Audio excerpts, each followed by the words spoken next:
Actuellement, je vous dirais, le friction malaxage, on sait que le procédé est breveté depuis à peu près une vingtaine d'années. Ce que j'ai vu à travers les années, ce qui manque principalement, c'est au niveau de l'adoption des petites et moyennes entreprises. Donc, il manque encore de visibilité au niveau des normes, au niveau des applications. L'autre problème, c'est au niveau des autres procédés de fabrication, que ce soit le rivetage ou d'autres procédés de soudage, comme par exemple le laser ou le soudage GMAW, qui vont se développer aussi, sont en compétition. Donc, il faut vraiment que le soudage par friction se développe. Et ça dépend de l'industrie. Par exemple, l'industrie automobile, présentement, tout ce qui est des aspects de spot sont en train de gagner en importance. Et pour les grandes structures, bien, les équipements, comme ils ont été intégrés au CEU-CAC, en font partie pour une meilleure adoption au niveau de l'intégration des entreprises à travers ce procédé-là. Ce qui nous différencie, c'est qu'on a quand même beaucoup moins de compagnies que certaines européennes. Donc, c'est certain que le nombre d'applications est un peu plus limité, mais je crois qu'au prorata, on est loin d'être en retard. Même, on foisonne assez bien au niveau international.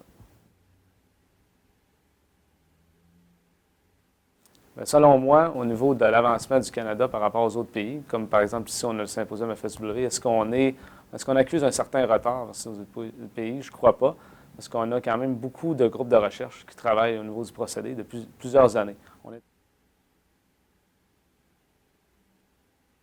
Bien, nous, au niveau des nouveaux sujets de recherche, par exemple, qu'on voit des débouchés, il y a la fabrication additive par friction malaxage. On commence à travailler avec l'Université d'Alabama, qui est un peu un spin-off de la NASA. Donc ça, on voit beaucoup d'interactions.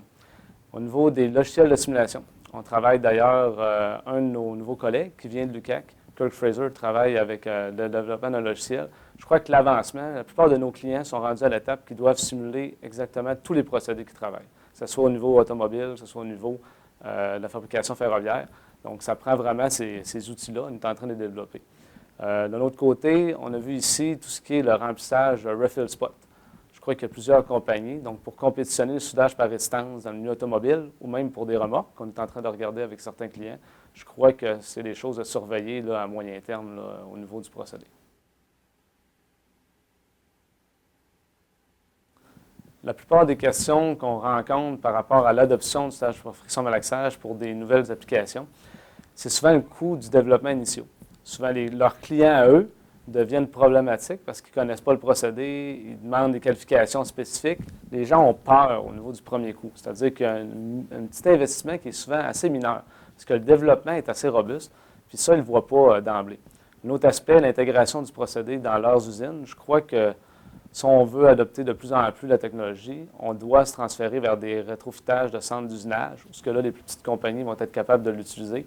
Et à ce niveau-là, d'un coup que le procédé est implanté en usine, beaucoup plus d'applications surviennent. On travaille avec des gens qui l'utilisent en production, que ce soit au Canada ou même au Québec. C'est ce qu'on remarque. C'est-à-dire que d'un coup que c'est implanté chez eux, ils vont l'utiliser. Ils peuvent utiliser des gens qui ont une formation en usinage, pas nécessairement le carte de soudage. C'est un gros avantage, surtout pour l'aluminium ou les métaux à bas point de fusion. Donc, je crois que quand ça va être plus adopté au niveau de leurs clients, ou qu'eux vont avoir moins tendance à surestimer les coûts initiaux, je crois que rendu là, on va voir de plus en plus d'applications pour même des petites et moyennes entreprises.